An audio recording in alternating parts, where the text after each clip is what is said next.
ഗോവിന്ദ ഹരി ഗോവിന്ദ ഹരി ഗോവിന്ദ ഹരി ഗോവിന്ദ. ഗുരുവായൂരപ്പ ശരണം. ലോകത്തിലെ ഏറ്റവും ആനന്ദം നൽകുന്ന ഒന്ന് അല്ല, ഏറ്റവും അധികം ആനന്ദം നൽകുന്ന ഒന്നേ ഒന്ന് കണ്ണൻ്റെ കഥകളാണ്. ഭാഗവതം അതിൽ വലിയ പ്രാധാന്യമാണ് നൽകുന്നത്. ഭാഗവതം അങ്ങനെ തുടങ്ങിയാൽ എന്നാൽ ശ്രീകൃഷ്ണാവതാരം എന്ന് ആൾക്കാർ ചോദിക്കും. ദശമം അത് കേൾക്കാനാണ് ആൾക്കാർക്ക് ഉത്സാഹം കൂടുതൽ. ഭാഗവതത്തിലെ ഓരോ കഥകൾക്കും മാധുര്യം കൂടുതലുണ്ടെങ്കിലും ഭഗവാന്റെ കഥകൾക്കുള്ള മധുരം വേറൊന്നിനും ഇല്ല എന്നാണ് എൻ്റെ ഒരു വിചാരം. അതുപോലെ ഓരോ സ്കന്ധങ്ങളെ വെച്ച് നോക്കിയാൽ ദശമസ്കന്ധത്തിനൊരു അഹങ്കാരം കൂടുതലുണ്ട്. എൻ്റെ ഇതിലാണല്ലോ സാക്ഷാൽ ഗുരുവായൂരപ്പൻ അവതരിക്കണത്. അപ്പം നമ്മളിങ്ങനെ കാത്തിരിക്കും ആ ഭഗവാന്റെ അവതാരം കേൾക്കാൻ വേണ്ടിയിട്ട്. അപ്പം അങ്ങനെ ആചാര്യം പറയുന്ന അടുത്തത് ഭഗവാന്റെ അവതാരമാണ് എന്നാണ് പറയും. അവിടെ മുഴുവൻ നിലവിളക്കുകൾ ഇങ്ങനെ നിറയും, അതുപോലെ നെയ്ത്തീരികളൊക്കെ നിറയും, ഭഗവാന് വേണ്ട പുഷ്പങ്ങൾ മാലകളൊക്കെ ഇങ്ങനെ നിറയും.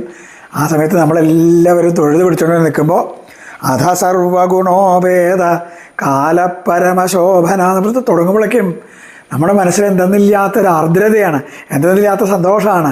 പ്രപഞ്ചം മുഴുവൻ ആ പൊന്നുണ്ണിക്കണ്ണനെ എതിരേക്കാൻ കാത്തു നിൽക്കണ ഒരു നിമിഷം അല്ലേ. ആ സമയത്ത് നിശീധേതമൗദ്ഭൂതേ എന്നങ്ങൾ ചൊല്ലുമ്പോഴേക്കും ഭഗവാന്റെ അവതാരമാണ്. അപ്പോഴത്തേക്കും നിലവിളക്കുകളൊക്കെ കത്തിക്കഴിഞ്ഞു, മണിയടിക്കണ ശബ്ദം, ദീപാരാധന ഒഴിയണു, ശംഖു വിളിക്കണു. നമ്മളെല്ലാം മറന്ന് ആ ഭാഗവത സദസ്സിൽ എഴുന്നേറ്റ് നിന്ന് കൃഷ്ണ ഗുരുവായൂരപ്പ കണ്ണാ കണ്ണാ കണ്ണാ എന്ന് വിളിക്കണം. എത്രയാണ് അതിൻ്റെ മാധുര്യം എന്ന് പറയാൻ വയ്യ. ഈ ദശമസ്കന്ധത്തെ പ്രധാനമാക്കിക്കൊണ്ട് ഒരുപാട് കൃതികളുണ്ടായിട്ടുണ്ട്. അതിനെക്കുറിച്ചിട്ടാണ് ഇന്ന് നമ്മൾ സംസാരിക്കുക. അതിൽ വളരെ ചുരുക്കം ചിലത്. ലീലാശുകൻ എന്ന വില്യമംഗല സ്വാമിയാർ, കണ്ണൻ്റെ പ്രിയ ഭക്തൻ, കണ്ണൻ്റെ കൂട്ടുകാരൻ, കണ്ണനെ ഹൃദയത്തിലേക്ക് ചേർത്ത് വെച്ച ഒരു അവധൂതൻ, അദ്ദേഹമാണ് ലീലാശുകൻ അഥവാ വില്യമംഗല സ്വാമിയാർ. അദ്ദേഹത്തിൻ്റെ കൃതിയാണ്. അദ്ദേഹം ആരാ ചോദിച്ചാൽ അഖില ഭാരത പ്രശസ്തനാണ്, പറഞ്ഞു കൊടുക്കേണ്ട കാര്യമൊന്നുമില്ല. പക്ഷെ ചിലർക്കൊക്കെ ഈ ലീലാശുകനും വില്യമംഗല സ്വാമിയാരും ഒരാളാണോ സംശയമുണ്ട്. അതുകൊണ്ടൊന്ന് സൂചിപ്പിച്ചു എന്നേ ഉള്ളൂ. അദ്ദേഹത്തിൻ്റെയാണ് ശ്രീകൃഷ്ണ കർണാമൃതം. ഭഗവാന്റെ ദശമസ്കന്ധത്തെ, ഭാഗവതത്തിലെ ദശമസ്കന്ധത്തെ ആധാരാക്കിയിട്ടാണത് ഉള്ളത്. ഗോപികമാരും ഭഗവാനും തമ്മിലുള്ള പ്രണയലീലകൾ, ഭഗവാന്റെ സൗന്ദര്യം, ഭഗവാന്റെ പദചലനം, ഭഗവാന്റെ മുഖാംബുജത്തിൻ്റെ സൗന്ദര്യം, ഗോപികമാരോടൊപ്പമുള്ള ഭഗവാന്റെ ലീലകൾ, ഇതാണ് കർണാമൃതത്തിലെ വിഷയം. ശ്രീകൃഷ്ണ കർണാമൃതം അത് കേട്ടാൽ കണ്ണുകൾക്കും കാതുകൾക്കും അല്ലേ പിബത ഭാഗവതം, അത് കുടിക്കാനാ പറയണ ഭാഗവതത്തെ കണ്ണുകൊണ്ടും അല്ലേ, നേത്രൈശ്രോത്രൈശ്വപീത്വ എന്ന് പറയും. അപ്പോൾ അത് കണ്ണുകൊണ്ടും കാതുകൊണ്ടും ഒക്കെ കേട്ടാലും മതിയാവാത്തത്ര മധുരതരാണ്. അതുപോലെ തന്നെയാണ് ഭാഷാകർണാമൃതം പൂന്താനത്തിൻ്റെ.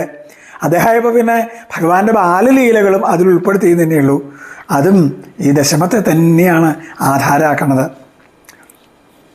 സാക്ഷാൽ കൃഷ്ണഗീതയിലുള്ള മാനവേദൻ അദ്ദേഹം ഭഗവാന്റെ കഥ എഴുതാൻ പുറപ്പെടുമ്പോൾ, കൃഷ്ണഗീതയുടെ കഥയൊക്കെ നമുക്കറിയാലോ. വില്യമംഗല സ്വാമി അവരുടെ മാനവേദൻ ചോദിച്ചു, എനിക്ക് എൻ്റെ ഗുരുവായൂരപ്പനെ ഒന്ന് നേരിട്ട് കാണണമല്ലോ എന്ന്. അദ്ദേഹം പറഞ്ഞു, ഞാൻ ചോദിച്ചു നോക്കാൻ പറഞ്ഞു. ശ്രീലകത്ത് എന്ന ഗുരുവായൂരപ്പനോട് പറഞ്ഞു. മാനവേദൻ ഇങ്ങനെ മോഹമൊക്കെ പറയണ്ടേ, അയാളൊന്നും പുറപ്പെടണ്ട. അല്ല, അങ്ങനെയല്ല, അങ്ങ് അത് കേട്ടില്ലെങ്കിൽ അദ്ദേഹം വിചാരിക്കുക എന്താ വെച്ചാൽ ഞാൻ ഗുരുവായൂരപ്പനോട് പറഞ്ഞില്ല എന്നല്ലേ വിചാരിക്കുക.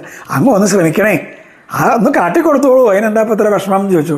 എന്നാൽ നാളെ കാണിച്ചു കൊടുക്കാം, നാളെ കാലത്ത് കാണാമെന്ന് പറഞ്ഞു. അങ്ങനെ ഭഗവാനെ കാണാൻ വേണ്ടി അദ്ദേഹം കാത്തിരിക്കണു. പവിഴമല്ലിച്ചോട്ടിൽ വെച്ച ഗുരുവായൂരപ്പൻ്റെ ആ തിരുമേനി ഇങ്ങനെ കാണുകയാണ്. കയ്യിൽ ഒരു ചിരട്ട എടുത്ത് പിടിച്ച് അതിലൂടെ പൊഴിമണ്ണിങ്ങനെ വീഴ്ത്തിക്കൊണ്ടിരിക്കണ ആ ബാലകിശോരനായ കണ്ണനെ ഇങ്ങനെ കണ്ടപ്പോൾ അദ്ദേഹം ഓടിച്ചെന്നു. കണ്ണാന്ന് പറഞ്ഞ് കെട്ടിപ്പിടിച്ച് ഉമ്മ വെച്ചു. ഇതൊന്നും വില്യമംഗലം പറഞ്ഞിട്ടില്ല, കാട്ടിക്കൊടുക്കാന്നേ പറഞ്ഞിട്ടുള്ളൂ പറഞ്ഞ ഒരു ഓട്ടാണ്. ഒരു മയിൽപ്പീര് നിലത്ത് വീണു ആ ഇടിപിടുത്തത്തിനിടയിൽ. ആ മയിൽപ്പീര് കയ്യിൽ വെച്ചുകൊണ്ട് അദ്ദേഹം ത്രിമധുരം സേവിച്ചു എന്നാണ്. ത്രിമധുരം സേവിച്ച കഥ നിങ്ങൾ ചിലപ്പോൾ കേട്ടിട്ടുണ്ടാവില്ല. അത് എനിക്ക് ഈ കൂത്തിൻ്റെ സ്വഭാവം ഉള്ളതുകൊണ്ട് അങ്ങനെ ഒന്ന് കണ്ടു പറഞ്ഞേ ഉള്ളൂ. ത്രിമധുരം സേവിച്ചുകൊണ്ടാണ് അദ്ദേഹം കൃഷ്ണഗീതി എഴുതിയത്. അതാണ് പിന്നീട് കൃഷ്ണനാട്ടായത്. ഈ ദശമം തന്നെയാണ് അതിൻ്റെ ആധാരം. എന്താ ത്രിമധുരം എന്നല്ലേ? സാക്ഷാൽ ഭാഗവതം, അതുപോലെ ഗീതഗോവിന്ദം, പിന്നെ നാരായണീയം. ഇത് മൂന്നും മധുരം എന്നല്ലാണ്ട് എന്താ പറയുക, ഓരോന്നിനും ഓരോ മധുരാന്നേ ഉള്ളൂ. ആ ത്രിമധുരം അങ്ങനെ സേവിച്ചപ്പോൾ സാക്ഷാൽ പൊന്നു ഗുരുവായൂരപ്പൻ അദ്ദേഹത്തിൻ്റെ ഹൃദയത്തിലും കണ്ട് നിറഞ്ഞു വിളങ്ങി മനോഹരമായിട്ടുള്ള ആ ഗോപികമാരോടൊപ്പമുള്ള രാസനൃത്തമൊക്കെ ഗുരുവായൂരപ്പൻ്റെ അടുത്തിരുന്ന് ഇങ്ങനെ കാണണം. ഗുരുവായൂർ ആ ശിവേലി നടക്കുന്നതായിട്ട് പ്രദക്ഷിണ വഴിയിലിരുന്ന് കാണണം. ഇതൊരു സുഖമാണ്. അടിയൻ അങ്ങനെ ഒരു ഭാഗ്യം ഉണ്ടായിട്ടുണ്ട്. എനിക്ക് അവിടെ മാനവേദ പുരസ്കാരത്തിൻ്റെ ഭാഗമായിട്ടുള്ള ഒരു കൃഷ്ണനാട്ടത്തിൻ്റെ ആ മത്സരം നടക്കുന്ന സമയത്ത് അതിൻ്റെ ജഡ്ജായിട്ട് പോകാൻ, അതിൻ്റെ ജൂറിയായിട്ട് പോകാൻ ഭാഗ്യം ഉണ്ടായിട്ടുണ്ട്. അവസാനം ആ വൈകുണ്ഠ ദർശനമുണ്ട്. സാക്ഷാൽ ഭഗവാൻ ലക്ഷ്മീ ദേവിയുടെയും ഭൂമി ദേവിയുടെയും മടിയിൽ തലയും കാലും വെച്ച് അങ്ങനെ കിടക്കണ രംഗം അതിങ്ങനെ കാണാം. വെഞ്ചാമരവും ആലവട്ടമൊക്കെ എടുത്ത് പിടിച്ച് അവിടെ മുഴുവൻ കർപ്പൂരമൊക്കെ കൊളുത്തി നിറയെ നിലവിളക്കുകളൊക്കെ നിരത്തി വെച്ച് ബ്രഹ്മാവും സകല ആൾക്കാരെയും കഥ സാക്ഷിയാക്കിയിട്ടുള്ള ഭഗവാന്റെ ദർശനം അത് എത്ര കണ്ടാലും മതിയാവില്ല, എത്ര കേട്ടാലും മതിയാവില്ല. ഇത് മുഴുവൻ ഭാഗവതത്തിൻ്റെ ദശമത്തെ ആധാരമാക്കിയതാവുമ്പോൾ അതിൻ്റെ മധുരം എത്രയാണെന്ന് പറയാൻ വയ്യ. പിന്നെ ഗുരുവായൂരപ്പൻ്റെ ഒരുപാട് കഥകളുമായിട്ട് നമുക്ക് വീണ്ടും കാണാം. അതുവരെ ഗുരുവായൂരപ്പൻ്റെ തൃക്കൈയിൽ വെണ്ണ സമർപ്പിക്കട്ടെ. ഈ വാക്കുകളെ വെണ്ണയായി സമർപ്പിക്കട്ടെ. എല്ലാവർക്കും പാദനമസ്കാരം. കൃഷ്ണ ഗുരുവായൂരപ്പ.